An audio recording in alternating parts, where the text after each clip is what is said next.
Hello there, Lunar Squadron, welcome back to the channel, and welcome to another Star Wars Jedi Survivor video. Today is the massive day where we are finally receiving the Star Wars Jedi Survivor story trailer. A lot of people have been waiting for this one, and guys, it did not disappoint. This trailer was incredible. We received 1 minute and 47 seconds of brand new Star Wars Jedi Survivor content, and it is absolutely packed with incredible details here that give us a ton of insight into the story of this game. We are going to be doing our frame-by-frame breakdown of all of this new footage, and let me tell you, there is just so much to get into here today. So we're going to get into it in just a moment, but first guys, if you do love this breakdown, we would really appreciate if you subscribe to the channel, and if you do, make sure to hit the bell notification button right on next to it. It's going to let you know every single time that Nick and I upload the latest and greatest Star Wars Jedi Survivor content on YouTube. With that, Nick, you ready to get into this one? Oh my god, I'm so excited for this. This trailer has so much stuff to talk about. I'm overwhelmed, to be honest.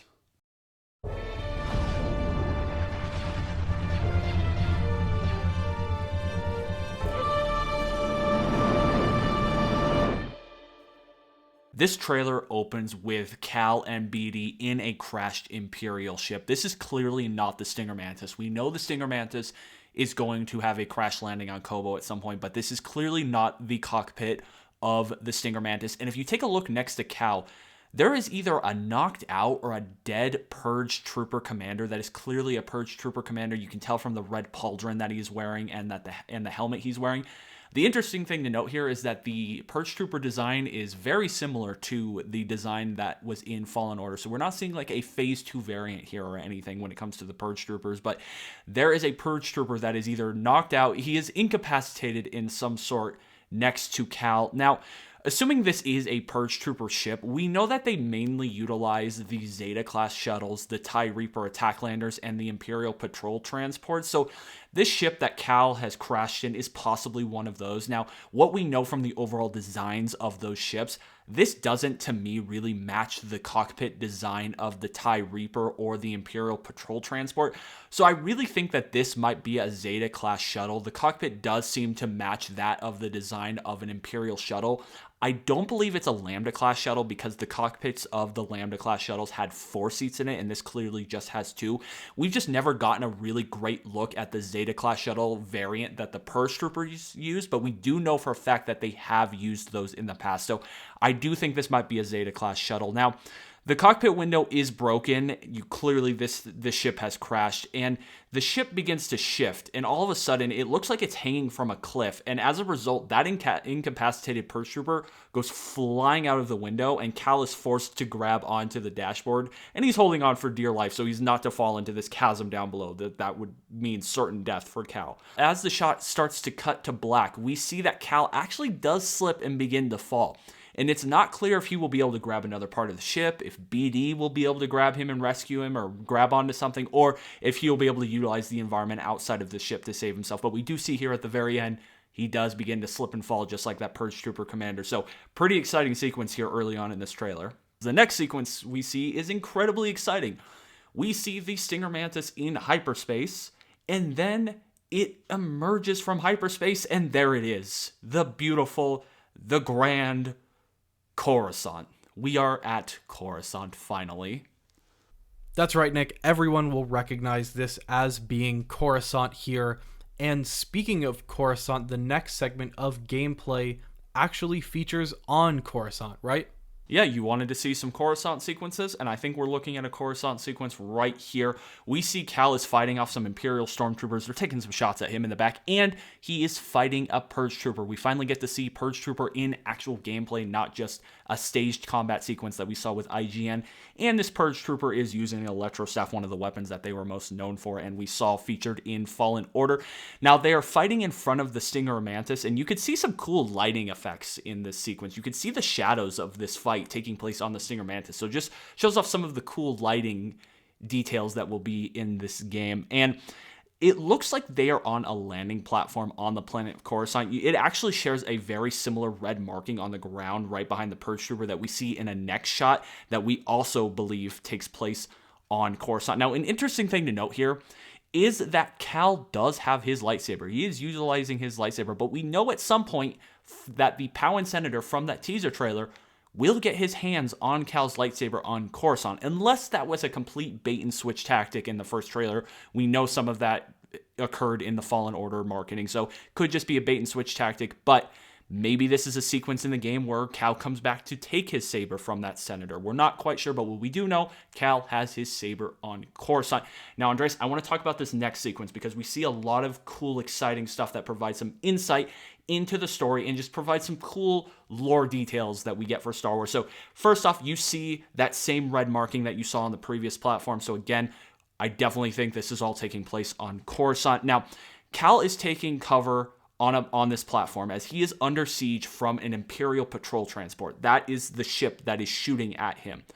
However, Cal is clearly not alone. He is clearly accompanied by at least 3 other individuals who are also under siege from that patrol transport. These 3 guys are on his team. Now, if you take a look at the armor they are wearing, it's very hard to make out, but there are certain scenes where it is very clear. This appears to be Coruscant Underworld Police armor. It has a very, very similar design, and they both feature the same yellow plates. It is very similar to that Underworld Police. Now, Coruscant Underworld Police were a part of that Coruscant security force, and they were tasked with patrolling the lower levels of Coruscant. So it would make sense because this looks like the lower levels of Coruscant.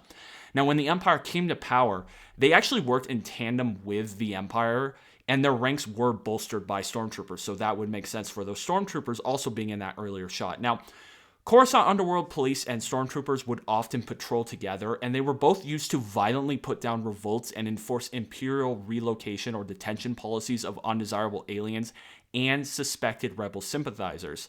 Since the Coruscant Underworld Police worked in tandem with the Empire, this kind of allows us to infer that Cal has some sort of hired guns working with him here to combat the Empire. And Cal does have a voice line in this sequence where he says, "We have tried to resist." He says the word "we," so he's clearly not alone. And it looks like maybe they even commandeered some Coruscant Underworld Police armor here, maybe in an attempt to be on Coruscant undetected by the Empire and just, simply blend in. It's clear, though, from this scene that something has clearly gone wrong because they are under siege from this patrol transport. But to me, Andreas, just a lot of cool lore details from Star Wars. We're seeing some Underworld Police armor, just a lot of cool details here. We see this later on on some shots of Coruscant. Just a lot of cool stuff here. Yeah, I know a lot of people, myself included, have been itching for some more Coruscant Underworld gameplay ever since 1313 got scrapped, and it looks like we're finally going to get into that world. We're going to get into that more in just a minute, but first, we are going to sink our teeth into this scene where we see our new frog friend. I know a lot of people are calling this guy Frogman now. We have no idea what species this is. It looks like it has been created new for this game, and we see that he is located in Rambler's Reach here in front of what appears to be the saloon. You can actually see when the camera pans around, you can see a Aurebesh sign in the back that says saloon, and you can see that our frog friend has gotten into trouble with the Bedlam Raiders here as they look to be threatening him, and Cal is just kind of chilling in the background. It doesn't look like Cal is really keen on getting in on the fight here. At least from this shot, it looks like Cal is just kind of sitting in the back, right? No, he is not. He's just a witness to this whole situation. But yes, Cal is standing right there next to the saloon, seeing this all go down. And this Bedlam Raider is the same Bedlam Raider that Cal fights in Rambler's Reach in the previous trailer, and it's clear from this shot that this is Rambler's Reach, so this may be just before that sequence we saw in the official reveal trailer from the Game Awards. And we do know from that IGN First coverage over the last month that Cal visiting that saloon/cantina in Rambler's Reach serves as an early major moment in the story. And I'd also like to take a moment here very quickly. It is called Rambler's Reach. Originally, IGN had it written down in their article and their breakdown as Rambler's Ranch, but they were actually incorrect. And thanks to some people on Twitter who looked into this for us, we now know that it has been confirmed that IGN redacted what they said and changed it and edited it It is Rambler's Reach, officially, not Rambler's Ranch. Rambler's Reach. Sounds a lot more Star Warsy. I like that. I'm happy that we got that all clarified out of the way so that we know going forward. But yes, Frogman here, clearly in some trouble with the Bedlam Raiders, begging for his life as he crawls away. And then we got to the next sequence where we get to see Cal fighting that same mysterious individual from the last trailer that we got at the Game Awards. It's almost the exact same shot. He is wielding, I should say, a cross-guard saber. However, this time we do get an extension of the scene and actually get a few extra frames of what the gameplay sequence will look like in this scene. And it takes place in this very cool room with this spinning platform and a chasm that separates the perimeter of the room to the middle. To be honest with you, Andreas, this almost looks like it might be some sort of challenge or training room. It looks very Kaminoan in nature. It reminds me of what the training rooms looked like in the old Star Wars Obi-Wan game that you could go through. I just get a lot of training vibes from this, but I'm not quite sure what's going on. What I do know for sure, though, is that this is not the High Republic individual, because the saber hilts, they just don't match. We see the High Republic guy's saber hilt later on. Doesn't look anything like this. It's a lot longer. It doesn't feature the crossguard. So this is definitely not the High Republic guy. I just really wonder who this is. Maybe the Bedlam Raiders got their hands on a saber. I'm not sure, but this, I just don't know who this is.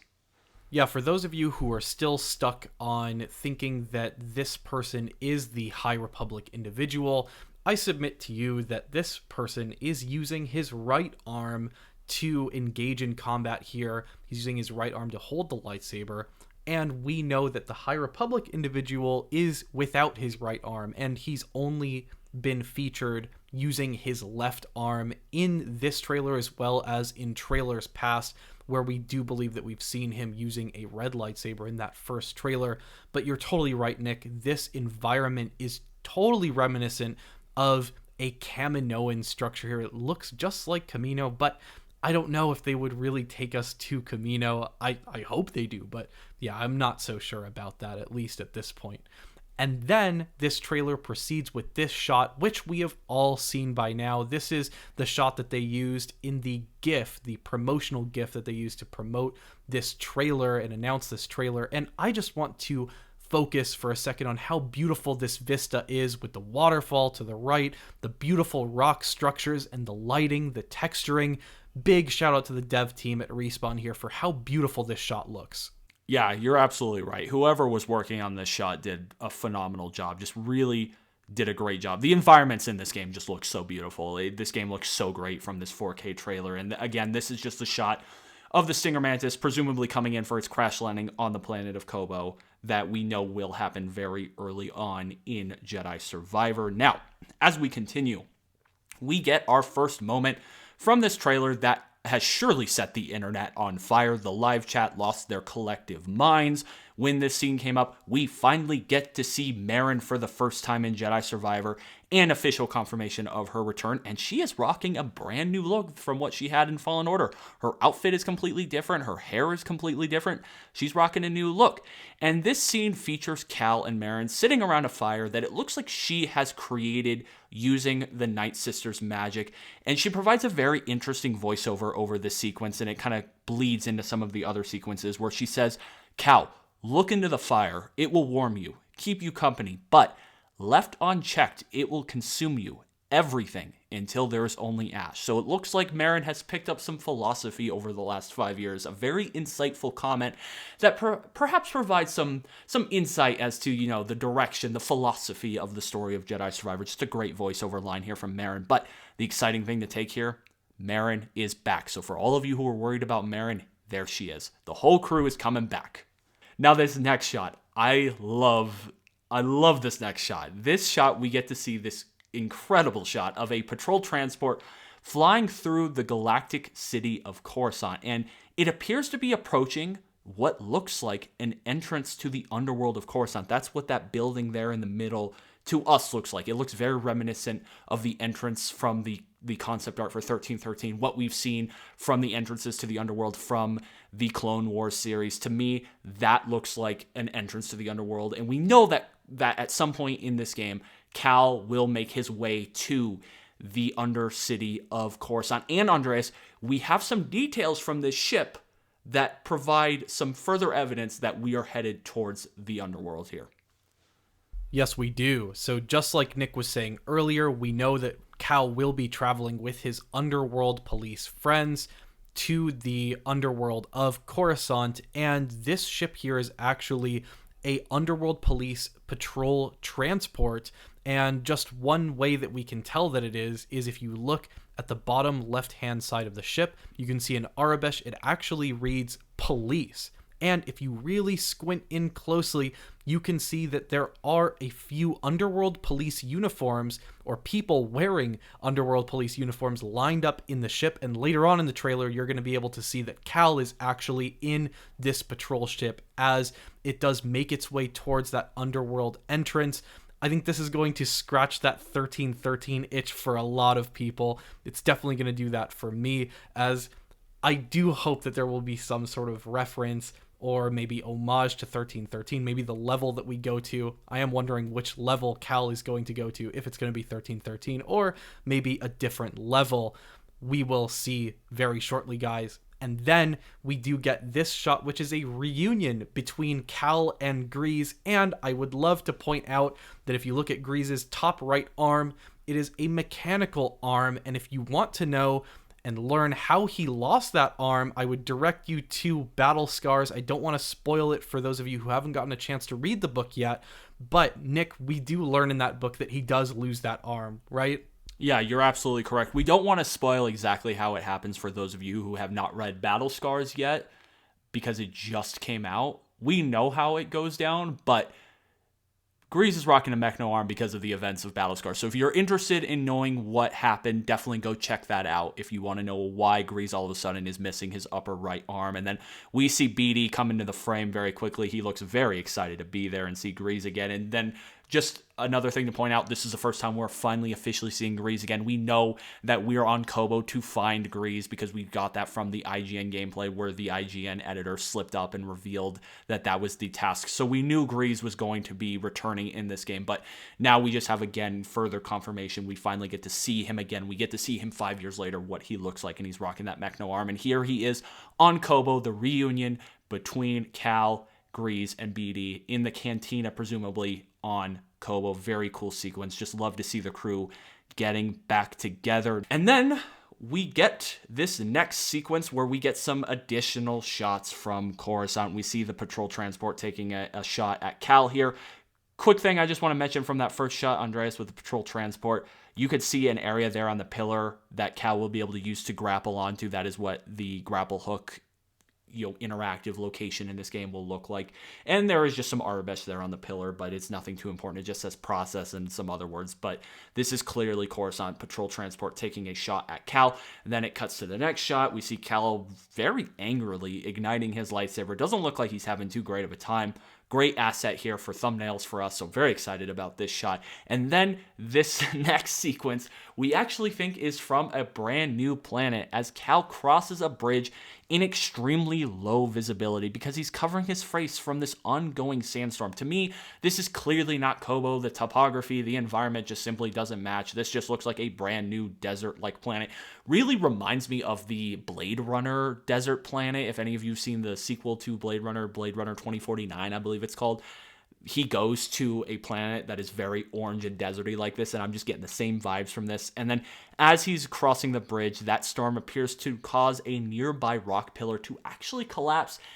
It lands on the bridge and unfortunately destroys it, and this causes Cal to go down with the bridge because if Cal wasn't already having a bad enough day from the sandstorm, his day just got a lot worse. Yeah, talk about having a bad day. Cal is just trying to wall run here as he is being interrupted by a large metal claw or machine. I'm not sure what that is, but it is jamming into and out of the wall that is breaking up his flow when he's trying to wall run here. You can see he's using his grappling hook to get closer to that wall so he can engage in the wall running sequence. One thing's for sure, that the platforming and wall running and traversal of this game is going to get a lot more complicated as we've been introduced to this new grappling hook mechanic. Right, Nick?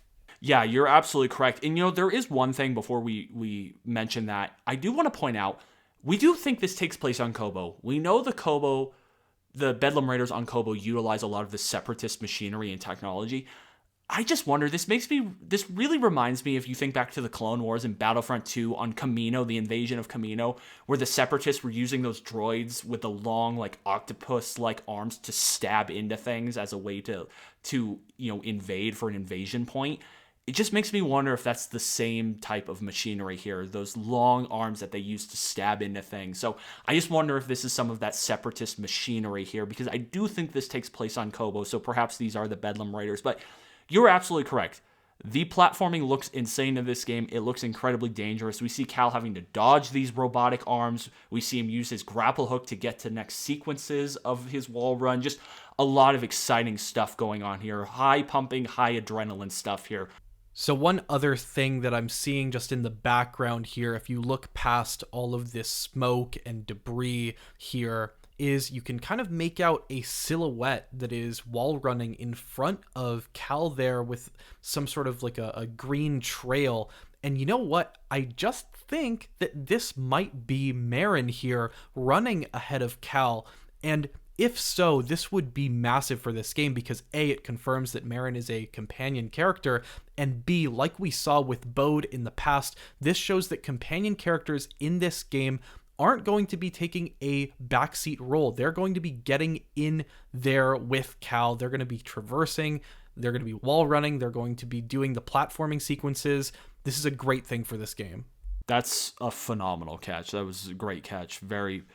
Just great attention to detail there, Andreas. Well done. As we continue and progress through to the next shot, we have a lot here. So we get this cool shot of Cal fighting against what appears to be this jetpack Bedlam Raider, and he has a flamethrower, very reminiscent of like a Jango or a Boba Fett here going on, very bounty hunter-ish. But what I really want to talk about is in the background, we see some very cool architecture on the rock cliffs, and just as you progress a little bit more as the camera begins to pan, there's some interesting details. What is that in the background to the left? Because to me, Andreas, that looks like a nebula. That's pretty damn crazy. Like that's something right there. Yeah, there are two things in the sky here of Koboh that we can see. First off, we have that diagonal beam that seems to be shooting from the ground up into the sky. And then in the corner of the screen, Nick, just like you said, we do see what appears to be a nebula. And if you know the Star Wars galaxy, you know that there are nebulas in the Star Wars galaxy. Most notably and most previously, we saw the Red Honeycomb Zone, also known as the Red Nebula, in Episode 9, which was used by Palpatine to obscure his Sith Citadel on Exegol. And this makes us wonder when we consider quotes later on from this trailer about hiding from the Empire. We just wonder if this nebula has something to do with Cal's mission to hide from the Empire. Here, we're going to get into that in a bit, but it just makes us think if maybe this very small detail here in this one frame has a broader impact on this story. It really does show that the small details really do count sometimes. Yeah, you're absolutely correct. And like you said, we get some voice lines later on that point to perhaps this nebula plays some importance into this game because, you know what, we might as well just talk about it now. Cal mentions that they are looking for a place, have found a place where the Empire can no longer find them, a place for them to go off and be in peace from the Empire, a place that's worth fighting for. And like you said, what we know from Star Wars, how nebulae have worked in Star Wars in the past is they have been very good at hiding locations and secrets that somebody doesn't want you to find. And most notably, like you said, we just saw this in Episode 9, The Rise of Skywalker. So it just makes us wonder, it's very realistic that this nebula is just simply not important. It is just a cool feature that the environment team added to this game. But from what we know, the way Respawn likes to work, the way that the details and the attention to detail in this game, we really think that this nebula is there for a reason. And it just makes us wonder, with that voice line we get from Cal, if that nebula plays significance in that location he's talking about, this hidden location from the Empire. Because, Andreas, the Empire is all over the galaxy. They're everywhere. How could you possibly find a hidden place that the Empire can't reach? You are exactly right, Nick. You make so many great points here. namely that it would be very difficult to find a location that is without the Empire's control. And if you look at the exact quote from Cal here, Cal says, "Hope may feel beyond our grasp, but I think we finally found somewhere the Empire can't reach us." And if you really think about it, it would be very difficult to find somewhere in the galaxy that the Empire cannot physically reach. Because if you recall from series, I'm thinking of Andor here, where particular characters can't even go through a dark alley without feeling like they are being watched by the Empire, where characters are always feeling like the Empire is looking over their shoulder here. And Bode quite literally says, imagine no more looking over your shoulder. And you kind of think that they would have to find someplace really hidden and really special if the Empire really wouldn't be able to reach them there. And I'm really thinking if this nebula might be a really important plot point here, that it might be beyond just some fleeting image in one of the very many frames that they've shared with us today. I think that there's actually a reason why they've decided to show this frame with us. And, I want to kind of bring out the broader change in Cal's character with this quote, that it seems to me that in earlier trailers, Cal is ready and he's gung-ho to take down the Empire and face it head on, but this quote feels quite the opposite, that Cal wants to go somewhere safe where the Empire can't reach him. And I'm kind of wondering where Cal makes that switch. Where does Cal go from feeling like he has to take on the whole Empire himself, to quote, Empire Strikes Back quote, to now he's looking for a safe space where he doesn't have to look over his shoulder. Really interested about this. Yeah, definitely. He says it's been a long 5 years, and, maybe he's just starting to see that his strategy needs to change. It's been a long, exhausting 5 years trying to fight and run from the Empire, and that can do a lot to a person.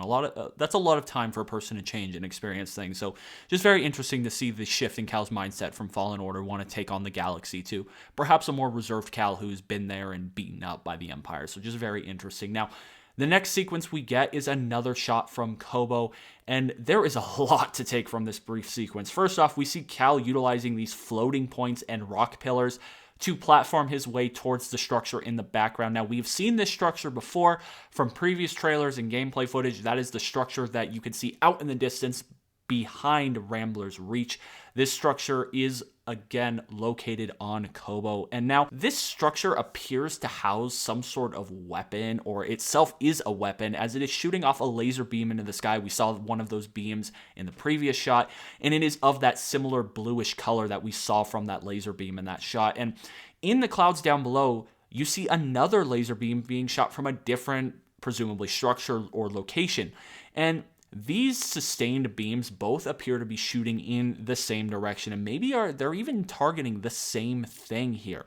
Now, we know that this is Koboh, and we see, again, strong Imperial presence, as we see a bunch of TIE fighters engaged in dogfights surrounding the structure. So just more evidence from that previous footage that we broke down, where we hadn't seen Imperial presence, we'd only seen Benleb Raider presence, but here we see additional Imperial presence on Koboh. Now, what's interesting, Andreas, about this sequence is the other ships in this sequence alongside the TIE fighters. You hit the nail right on the head, Nick, because if you look on the left-hand side of the screen here, you can see that, first of all, there is a TIE fighter that kind of pops into frame, and then as it flies from left to right, you can see the silhouette of an X-Wing that is trailing behind that TIE fighter, which is massive, because now if you park on that and think about it for a second, this means that there's Rebellion presence on Koboh as well as Imperial presence. And then, if you wanted to get even more granular with this image, guys, you can see that there is a TIE fighter all the way on the left side, and if you squint, you might miss it, but you can see that there is a Vulture Droid, which we all know is a Separatist fighter here. So we have Cal swinging from balloon to balloon as there's lasers shooting through the clouds, and now we have a dogfight between the Empire, the Rebellion, and even some Separatists to throw things for a loop here. Nick, what do you make of all of this? It's a very crazy sequence. We have a lot of overlap here between the trilogies, which we knew was going to happen from other footage we've seen from Jedi Survivor. But yes, we have an X-Wing. We have Vulture Droids, presumably the Vulture Droids being used by the Bedlam Raider, since we know they have that Separatist technology. But I really want to know what's up with this X-Wing. Like, this is crazy. Like, TIE Fighter versus X-Wing versus Vulture Droid. Like, this is just going to be an insane sequence. We have these structures shooting off laser beams at some target. Like, shit's going down here. This to me looks like a final or third act type sequence in this game. This is clearly not early in the game. Like, something big is going on here. So very cool to see this, and I'm just excited to learn more about this sequence. Now, the next shot we get is the High Republic individual, and he returns, and we get some insight into perhaps his motivations with his quote as he is holding a Stormtrooper helmet in front of Cal, and we see Cal standing there with both his saber, and I would like to mention he has the blaster on his hip. But he says, "How could you let the galaxy fall to this unworthy machine of the Empire?" So the High Republic individual is pissed that the Jedi, that Cal, the remnants of the Jedi of his order, allowed the galaxy to take over they took over the galaxy, allowed the Empire to take over the galaxy. Like, how could you let this happen?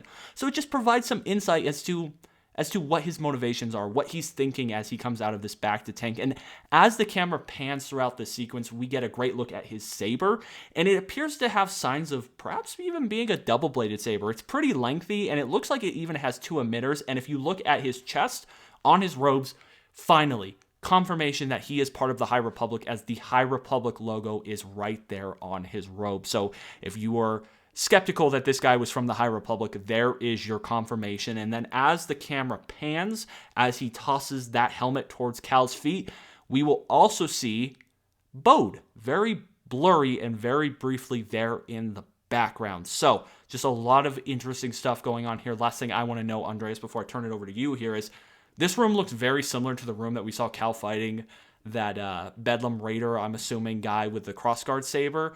But I can't tell. I don't think it's the same room. Just shares a lot of similar vibes. But what we know for sure is that guy is not the High Republic guy. Outfit doesn't match. That guy has two arms. This High Republic guy does not. And the saber hilt is completely different. Yeah, and just to piggyback off of your point further, Nick, we do see that the High Republic individual is again just using his left arm here. He's using his left arm to hold and toss the Stormtrooper helmet, and you can see that his right arm is not present in frame, again confirming that the one-armed man in the bacta tank is this High Republic individual here. So just for those of you who are still stuck on that point, I think that really does drive home that point. And also, if you look back behind his shoulder, you can see a little screen with what appears to be the Death Star. I'm not sure if it is. You can't really make it out, but it kind of does look like the Death Star. I don't know if this is just an homage to some of those scenes from, for example, the Attack of the Clones, where there were holograms in the background on Geonosis that had the Death Star. So I'm wondering if it's just kind of an homage, but a very cool reference nonetheless. And then, guys, we do get a scene here, an action sequence featuring Merrin. It does look like a cutscene here, but again, if we peel back the layers of this one, we learn a lot, including potentially the confirmation of a new planet in this game. Right, Nick? Yeah, we finally get to see Merrin in action for the first time, and she is using a spear that we will see later on is enchanted, and we know that the Night Sisters were known for using bladed enchanted weapons, so it makes sense for her to be using a weapon such as this. It doesn't look like a Night Sister energy lance or anything, but like we said, they were known for utilizing those bladed hand-to-hand combat weapons. And like we mentioned earlier, although her outfit and overall look has changed substantially from Fallen Order, she is still wearing her necklace that was made for her by Ilana. She mentions that in Fallen Order. There's a quick little conversation she has with Cere, and that was gifted to her as a thank you for helping her recover from an injury. And Andreas, I want to turn this back over to you because I'm sure you want to mention this detail. What do we know about her friend? So Ilyana is actually Merrin's childhood friend who was killed during the massacre of the Night Sisters, and she gifted this necklace to Merrin. And if you guys didn't know, the massacre of the Night Sisters was actually spearheaded by our favorite space general. That's right, guys, General Grievous himself, which if you didn't know, his full title is actually the Supreme Marshal Commander of the Separatist Droid armies. So that's one of the reasons why Merrin really hates General Grievous.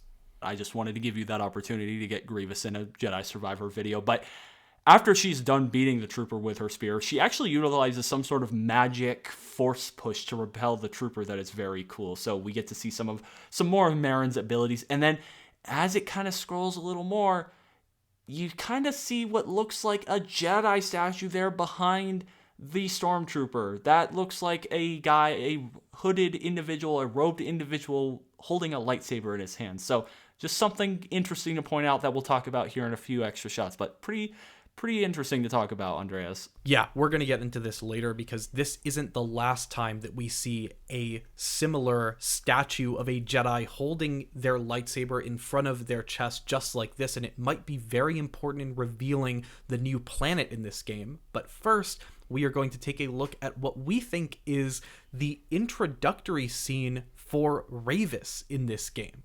Right, Nick? Yep, it sure is. This looks like what we presume to be the introduction cinematic of Ravis in Rambler's Reach. The sequence to us just looks like a perfect intro because it focuses it first on his footstep out the door before cutting to the shot of him emerging from the door. It's just a great way to establish his presence. He has a heavy footstep. This is a big individual. To us, this just looks like a great introduction shot. He's stepping out of the door, probably getting involved with whatever nonsense is going on between Cal and the Bedlam Raiders outside. Here comes Ravis to get involved and make things so much worse. Now, this next shot we get is another Jedi chamber sequence that provides us more insight into how the gameplay in these chambers is going to look. For me, Andreas, the most noteworthy thing I pulled from this shot here is that the interior architecture is a lot different, most notably the walls, than how they looked in the Jedi Chamber gameplay we got from IGN, but we still have that High Republic era gold trim flair baked into this design that just further points that these Jedi Chambers are from that High Republic era. They're really trying to pull the High Republic details and lore into Jedi Survivor here, but just another great look at what the Jedi Chamber gameplay and sequences will look like in this game. After that Jedi Chamber gameplay, we get what many people are going to think is a new area of this game or a new location, but Nick and I actually think that this is an old location because some of this architecture looks almost identical to the Swampa gameplay. Right, Nick? Yeah, so we don't think this is Koboh. We think this is a brand new location. And like you said, if you take a look at the architecture of the buildings there off to the right and you look at the foliage, it is a perfect match to the architecture and foliage of the shot that we see Cal getting absolutely whacked by that Swampa. I mean, his ass is getting kicked by this Swampa. So to me, this is just the same exact planet as that location. And again, I know some people think this is Koboh. I really just don't think this is Koboh. I think this is a completely different planet, a brand new location. If this is Koboh, then we are talking again about a massive planet with apparently various different towns and cities and locations, but I really think we're looking at a brand new planet here just because the architecture matches that shot from the Swampa, and I never believed that Swampa shot was on Koboh. Now, the next shot we get, we talked about this earlier, but we have a different angle from that earlier shot of the patrol transport ship on Coruscant going towards the Undercity. However, this shot just confirms that Cal is indeed on that patrol transport that is headed for those lower levels. So just a beautiful shot of Coruscant and just provides confirmation that Cal is on that patrol transport. Yep, I just love this shot of Cal overlooking Coruscant again. Just demonstrates the top-notch quality of the dev team over at Respawn. Just look at this lighting and how beautiful Coruscant looks here. I just love it and can't wait to see more of Coruscant in this game. And then here we see Cal having a chat with his buddy Bode Akuna aboard the Stinger Mantis here, and we see Bode saying, "Imagine no more looking over your shoulder." Now, the trailer leads us to believe that this is in response to Cal saying that hope may feel beyond our grasp, but I think we finally found somewhere the Empire can't reach us. So it looks like Bode is responding to that comment here aboard the Stinger Mantis, and then later on Cal replies saying a place that's worth fighting for no matter the cost. And we've kind of gone into our Nebula Theory and what we think that location may be. But just looking here at what we can see in the Stinger Mantis, one thing that I noticed here, if you look a little closer over Cal's shoulder here, you can see that there is some vegetation aboard the Stinger Mantis. And what this reminds me of are those vegetation seed missions from Fallen Order, where we had to go throughout different planets collecting seeds for Greez so that he could then plant them in the Stinger Mantis and presumably use them for his various recipes, because as you guys know, Greez loves to cook for Cere and the rest of the Stinger Mantis crew. So I'm wondering if this is just an homage to those missions, or if we are going to have new Terrarium Seed missions in Jedi Survivor, and this is going to be yet another type of side mission that we can go on, helping Greez collecting these seeds so that he can, again, plant them in his terrariums on the Stinger Mantis. So just more cool potential side missions, or at the very least, just a cool reference here in this trailer. Yeah, it definitely is. And then as we continue here, we get some more shots of Bode and Cal together. This time they're teaming up in some companion gameplay to take down an Imperial KX security droid. We see Bode using a jetpack and utilizing 2 blasters, while Cal comes in with a leaping downward strike to slice the droid down the middle and finish him off. Now, I do want to note a couple different things here about the details of this shot. The Arabesh in the background to the left translates to soda. We went ahead and translated that, so soda is in the Star Wars universe on Coruscant. Now, there's another thing in the background, Andreas, that leads us to believe that this is for sure the lower levels of Coruscant, don't we?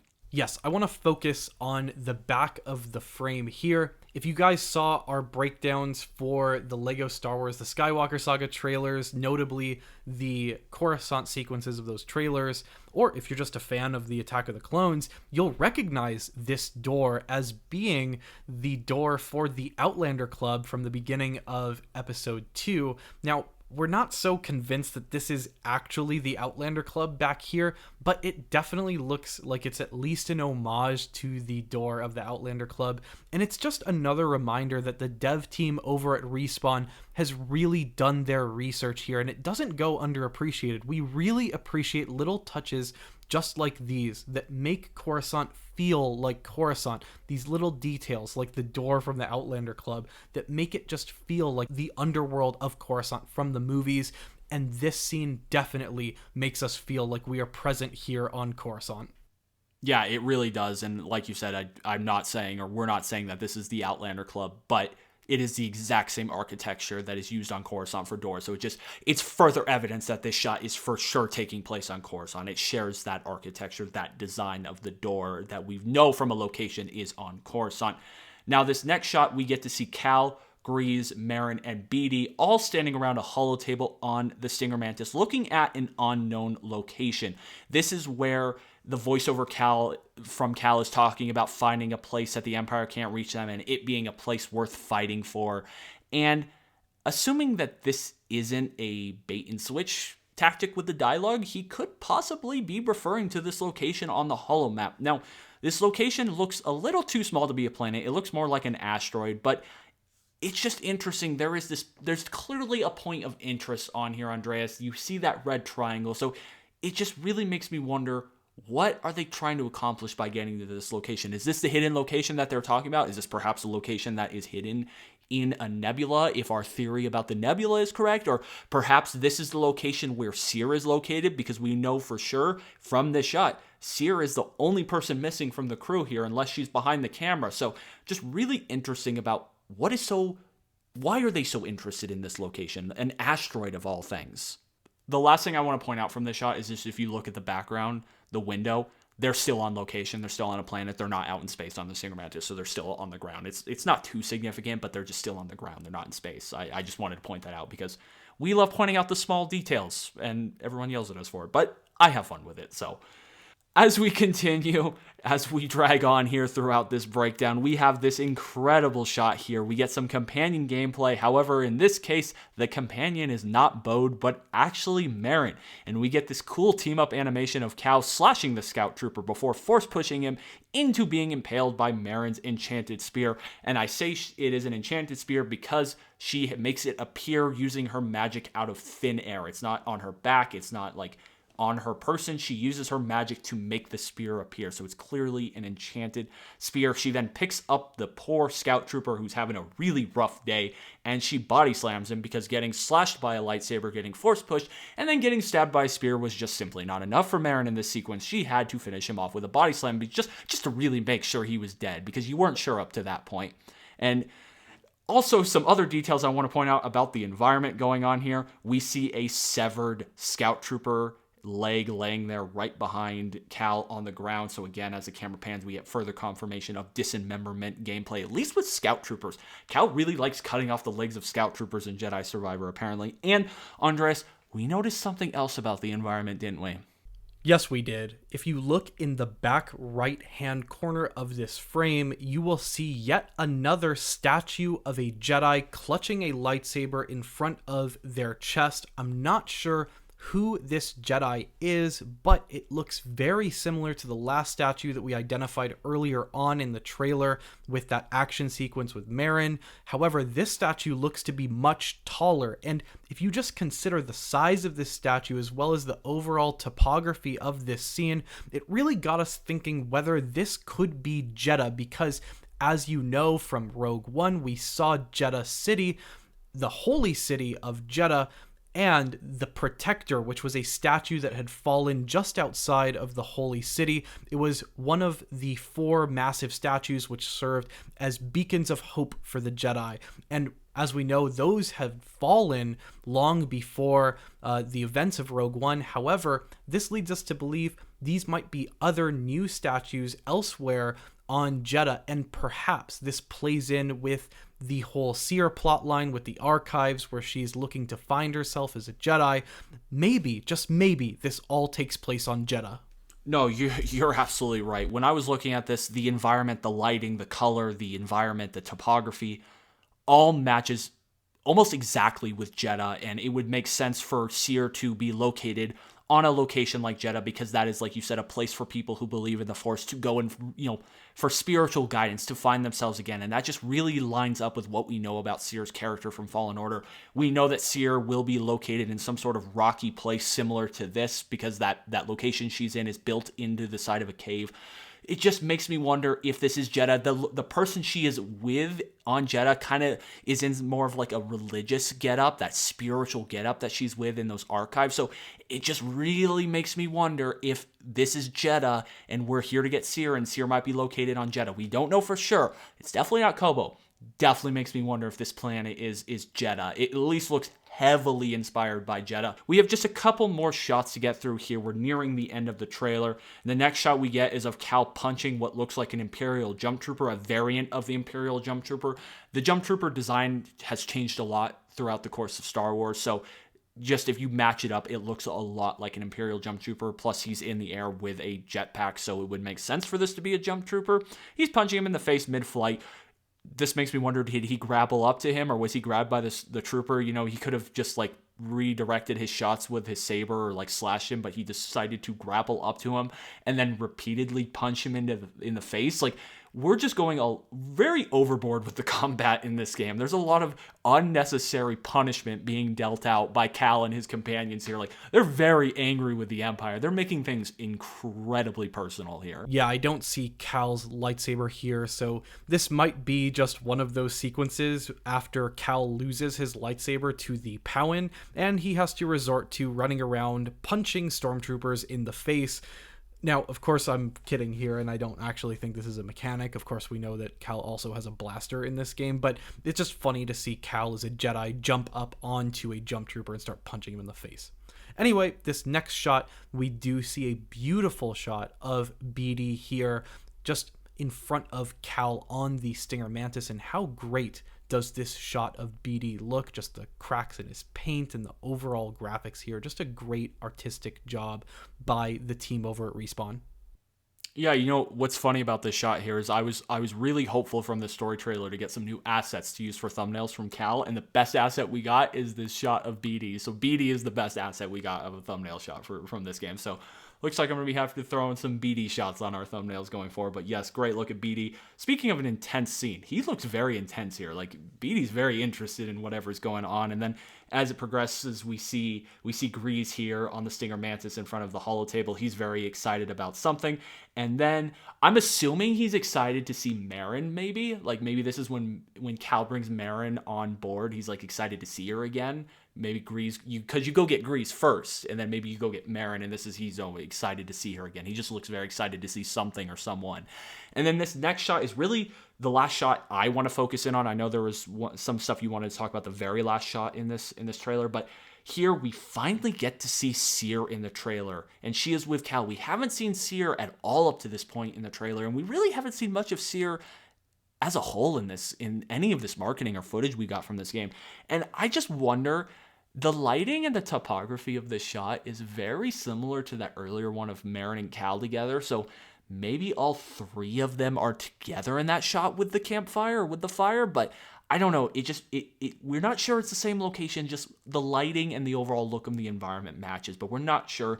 I just a thought I had, just something I was wondering if maybe this is the same shot and it's just from a different angle. But again, we're not sure. It's just pure speculation at this point. I do think it's funny how Respawn was very eager to share Cere with everyone with the reveal trailer, but they were kind of playing Merrin and Greez very close to the vest.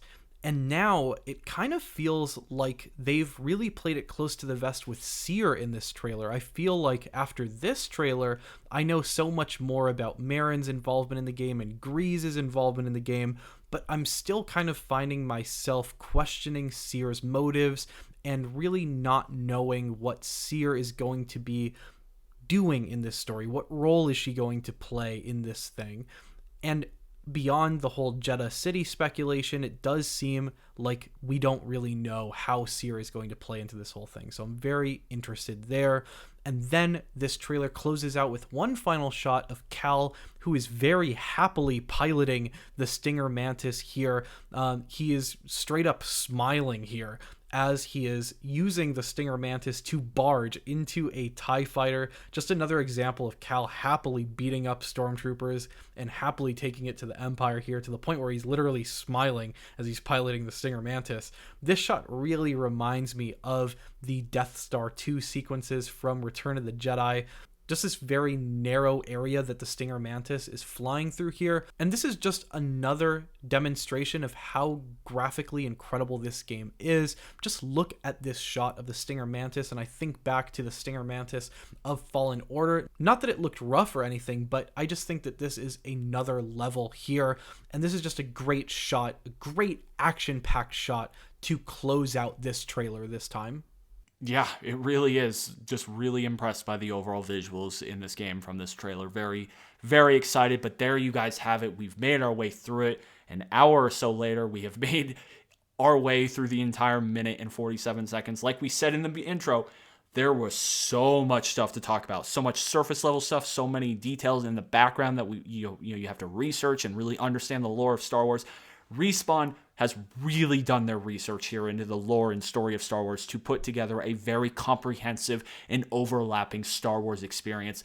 This trailer looked incredible. This game looks incredible. We cannot wait to get our hands on this project that the team over at Respawn has put together. We can tell just from this trailer alone that they love what they're doing. They have a love for Star Wars, and we're so excited for it. So let us know, guys, down below in the comments what your favorite sequence from this trailer was, what your favorite element of this trailer was. I'm sure there is a lot of stuff. We cannot wait to hear from you guys because so much stuff in this trailer. We want to know what your favorite aspect was. And if you're new to the channel, we would love to have you as always. In the way to do that, just go down below, hit that little subscribe button, the bell notification right on next to it. It will notify you every single time Andreas and I upload the latest and greatest Star Wars and Jedi Survivor content. I know we will have a ton of Jedi Survivor videos that will spawn from this trailer. I already have dozens of ideas in my head of videos we can talk, breaking this stuff down even further. So definitely keep an eye out on the channel for more Jedi Survivor content. We are in the end game now. We are only about a month or so away. So